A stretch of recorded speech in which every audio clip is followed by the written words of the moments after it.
Bonjour à tous. Nous nous retrouvons aujourd'hui en ce début de troisième semaine de confinement et nous profitons de la séance du jour pour continuer à travailler sur l'objet d'étude que vous voyez écrit en bas de votre écran. Notre monde vient d'en trouver un autre et nous allons aujourd'hui découvrir le parcours associé. Je refais un point. Nous avons déjà traité 2 objets d'étude entièrement. Le premier consacré à la poésie, les mémoires d'une âme, et il y avait une œuvre, les contemplations de Victor Hugo, et puis un parcours associé que j'avais nommé, une séquence que j'avais nommée les jeux du jeu. Nous avons terminé également l'objet d'étude consacré au roman, qui s'appelle Individu, morale et société, dans lequel vous avez étudié une œuvre, La princesse de Clèves, et un parcours associé que j'avais intitulé Portrait de femme. On continue de la même façon avec l'objet d'étude Notre monde vient d'en trouver un autre. Vous avez étudié les essais et nous commençons aujourd'hui le parcours associé que j'ai intitulé Sont-ils étranges?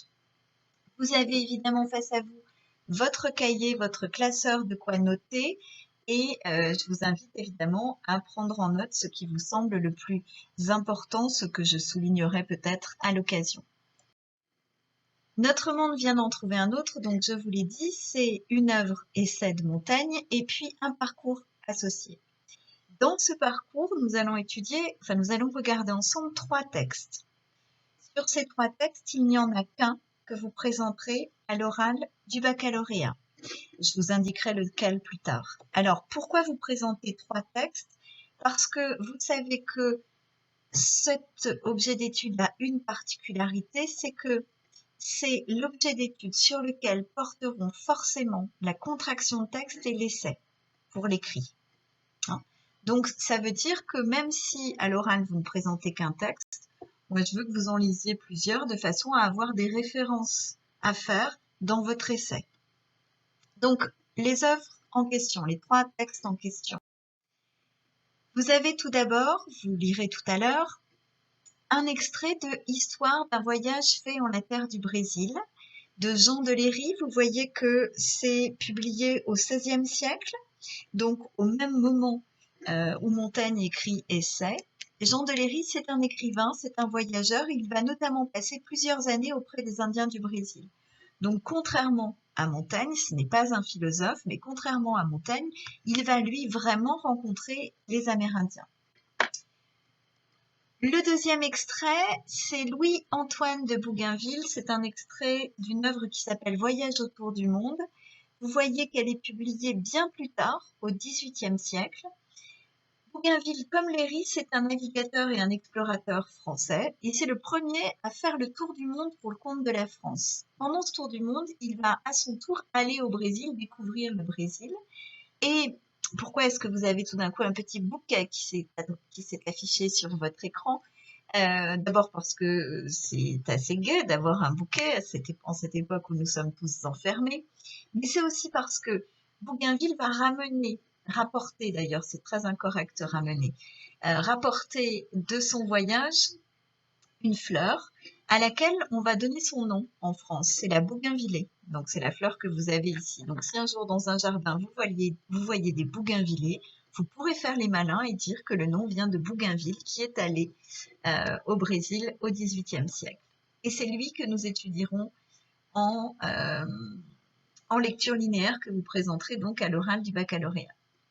Dernier extrait, Diderot. Diderot, c'est aussi le XVIIIe siècle. Diderot, c'est un philosophe des Lumières. Il a écrit Supplément au voyage de Bougainville.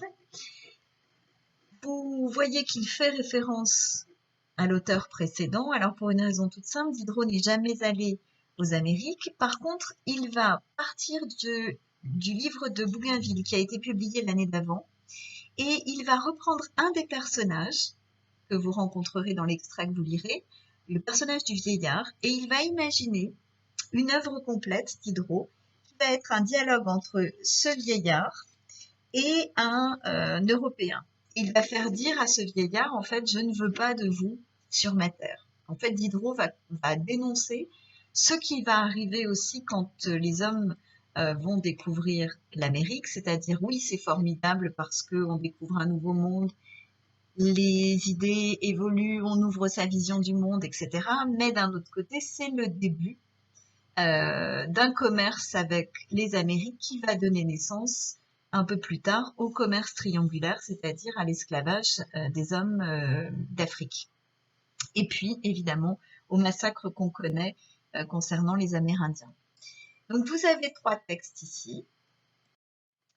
Ce que vous avez à faire ce matin, vous voyez que la vidéo est très courte, elle fait 5-6 minutes. Ça veut dire que vous avez, vous, quelque chose à faire. Votre travail, ça va être de télécharger les 3 textes qui sont dans un même fichier à la suite de la vidéo sur le blog, de lire ces 3 textes et puis d'identifier ce qu'ils ont en commun. Ça peut être dans les idées, ça peut être aussi dans la forme, c'est-à-dire est-ce que ce sont des œuvres de fiction, est-ce que ce ne sont pas des œuvres de fiction, est-ce que l'auteur dit je, est-ce qu'il dit pas je, est-ce que c'est au présent, est-ce que tout ce que vous pouvez trouver comme point commun. Et identifier également les différences entre ces différents textes. Vous allez voir qu'évidemment, il y a des choses qui ne se ressemblent pas. Vous me mettez votre travail en commentaire, dans les commentaires de l'article. Je le veux avant midi et je viendrai corriger cet après-midi, une fois que j'aurai fini de faire la maîtresse de mes enfants. Je vous souhaite donc un bon travail et je vous retrouve tout à l'heure. Je rappelle simplement que le travail n'est évidemment pas facultatif. Donc, à tout à l'heure, je corrige vos travaux et demain, on revient sur ces 3 textes pour en faire une explication un peu rapide, histoire d'avoir des choses à en extraire pour les essais que vous ferez ultérieurement. Je vous souhaite une très bonne journée et je vous dis à demain, 9 h, devant le blog.